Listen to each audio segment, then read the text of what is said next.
जय माता दी दोस्तों, आप सभी का स्वागत है हमारे YouTube चैनल में। चलिए बात करते हैं 17 जुलाई और 18 जुलाई के तुला राशि फल के बारे में।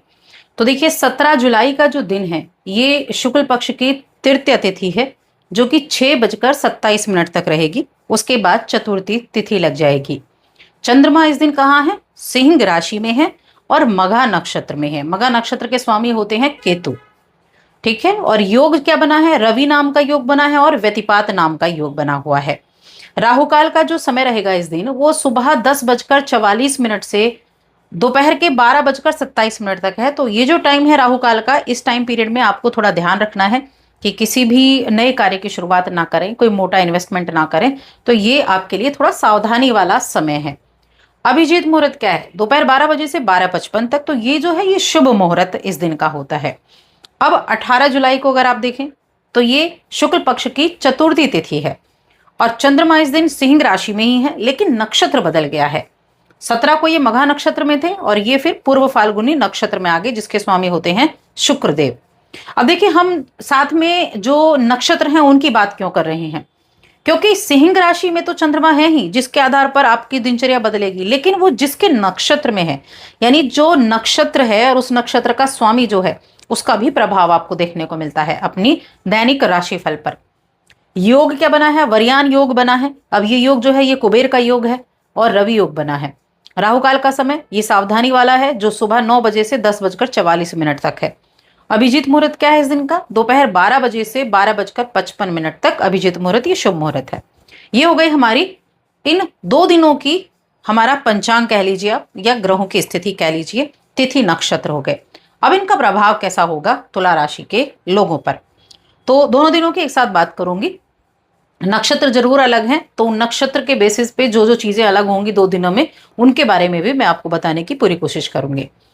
तो देखिए चंद्र राशि पर आधारित है ये। आगे बढ़ने से पहले एक छोटा सा निवेदन, चैनल पर पहली बार आए हैं तो सब्सक्राइब जरूर कर लें।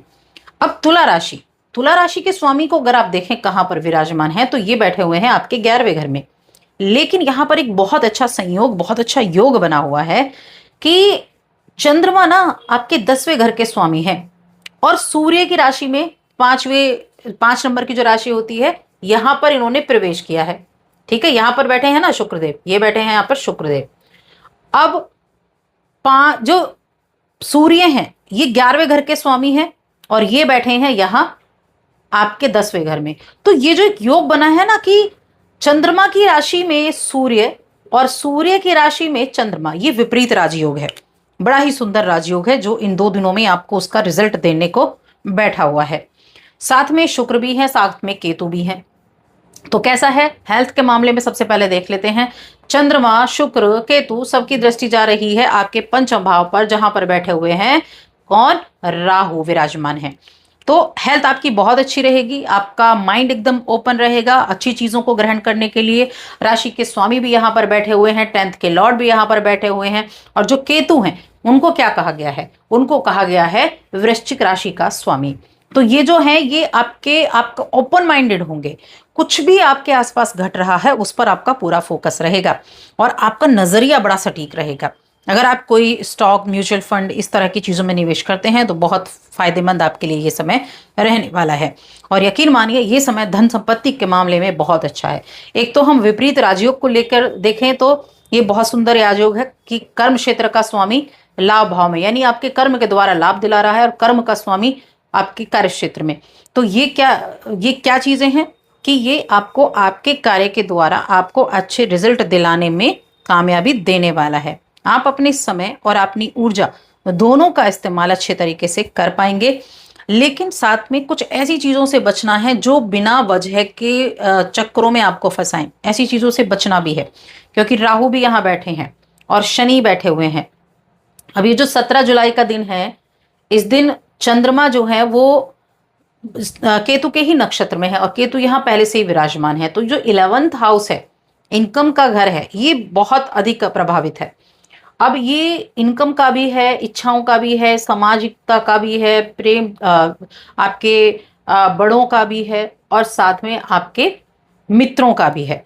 तो आपके अंदर अच्छी कुछ लोगों में इच्छा शक्ति ज्यादा रहेगी वृद्धि महसूस कर पाएंगे, सकारात्मक जीवन में बदलाव कर पाएंगे।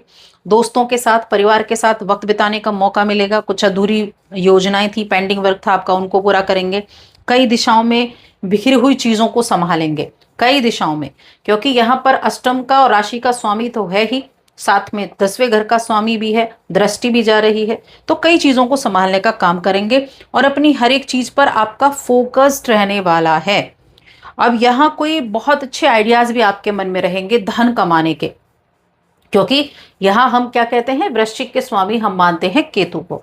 वैसे तो केतु जहां है वहीं उसी घर को अपना मानते हैं, तो शुक्र भी बैठे हैं, तो आपकी सोच का दायरा बढ़ेगा आपको, जिससे भविष्य में अच्छे लाभ बनते हुए दिखाई देंगे। आपके अपने विचारों में रचनात्मकता आएगी, और कौन सा विचार, पता नहीं कौन सा विचार आपको कहाँ काम आए, कौन से जो अच्छी अनुभव आपने लिए वो आपको कहाँ काम आए। तो इसलिए हर एक चीज पर ध्यान देना है, जो योजनाएं बनाई हैं उन पर आपको काम करना है, और लंबे समय तक उसका लाभ आपको जरूर देखने को मिलने वाला है।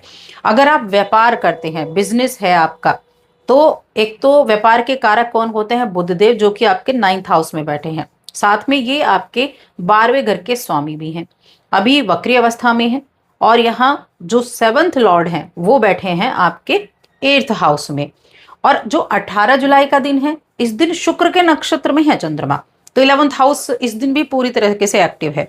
तो व्यापार के लिए अच्छा दिन रहेगा, लाभ के अच्छे संकेत मिल रहे हैं आपके लिए। व्यापार में जो कुछ छोटी मोटी आर्थिक समस्याएं अगर चल रही थी तो वो दूर हो जाएंगी आपके लिए। अपने करियर और अपने व्यापार, इनके लिए कुछ अच्छे विकल्प खुल सकते हैं। कुछ आपके पास नए आइडियाज होंगे, कुछ नए संपर्क आप ढूंढ पाएंगे, नई चीजों से जुड़ने का मौका आपको मिल पाएगा। जो सूर्य है वो सरकार के, सत्ता के कारक हैं। मैंने सूर्य के राशि परिवर्तन के ऊपर ऑलरेडी वीडियो बनाई, आप उसको देख सकते हैं कि सूर्य का गोचर 1 महीने तक आपको क्या देने वाला है, और गुरु अस्त होकर आपको 1 महीने तक क्या देंगे, इसके ऊपर भी मैंने वीडियो बनाई है, आप मेरे चैनल पर जाकर देख सकते हैं। तो सूर्य जो है ये 4थे घर पर दृष्टि डाल रहे हैं, गुरु भी दृष्टि डाल रहे हैं। तो क्या है कि जो भी घर बैठकर काम कर रहे हैं, ऑनलाइन वर्क जिनका चल रहा है, तो उनके लिए ये टाइम थोड़ा एफर्ट तो कराएगा, लेकिन हाँ, अगर आप कर रहे हैं एफर्ट, आपने अपने कार्य में कोई कमी नहीं की है, तो उसका रिजल्ट आपको बहुत पॉजिटिव देगा, बहुत पॉजिटिव देगा। अगर आप होटल के काम से जुड़े हैं, रेस्टोरेंट वगैरह के काम से हैं, लिक्विड से जुड़ा हुआ काम करते हैं, खाने से जुड़ा हुआ काम करते हैं, तो भी आपके लिए काफ़ी अच्छा है। एंटीक से जुड़ा आप कोई काम करते हैं, या आप स्पिरिचुअल गाइड हैं, तो भी आपके लिए बहुत अच्छा है। आप एक इन्फ्लुएंसर हैं, तो भी आपके लिए ये दिन बहुत अच्छे रहने वाले हैं, दोनों दिन। बहुत सारे कार्य ऐसे हैं जिनमें ये चीज़ें आपके लिए अच्छी रहेंगी। या फिर मेडिकल के फील्ड से आप जुड़े हुए हैं, फार्मेसी के फील्ड से जुड़े हुए हैं, तब भी ये दोनों दिन 17 और 18 जुलाई, ये दोनों दिन आपके लिए बहुत बेहतरीन है। अब रिश्तों की बात करते हैं, तो प्रेम जीवन के मामले में मैं कहूँगी आपको ऐसे व्यक्ति से बचना है जो आपको लगे कि आपको जबरन खींच रहा है, यानी कि आप नहीं उसके साथ कंफर्टेबल हैं, तो ऐसे व्यक्ति से आपको दूर रहना है। और साथ में जो वैवाहिक जीवन है उसमें भी सावधानी रखनी है, क्योंकि यहाँ उनके साथ थोड़ी सी यहाँ पर नोकझोंक की स्थिति रह सकती है, तो थोड़ा ध्यान रखें। प्रेम जीवन के मामले में भी ध्यान रखना है। हालांकि शुक्र देख रहे हैं अब 5वें घर को, लेकिन साथ में चंद्रमा भी बैठे हैं, साथ में केतु भी बैठे हैं। नक्षत्र में भी चंद्रमा किसके में है, 17 तारीख को तो केतु के नक्षत्र में है, तो यहाँ सावधानी बनती है प्रेम जीवन के मामले में 17 जुलाई के दिन। 18 जुलाई को शुक्र ही नक्षत्र में आ जाएंगे, तो थोड़ा सा राहत देने वाला रहेगा। वहीं वैवाहिक जीवन में भी थोड़ा सा राहत देने वाला दिन 18 जुलाई का रहने वाला है। बिना वजह के आप मन उदास हो जाए, ऐसी चीज़ें हो सकती हैं, थोड़ा पेशेंस बनाकर रखना है। उपाय क्या करने हैं, अगर आपका कोई बड़ा बुजुर्ग, आपका परिवार का कोई बड़ा सदस्य मिलता है तो उनकी रिस्पेक्ट करें, उनका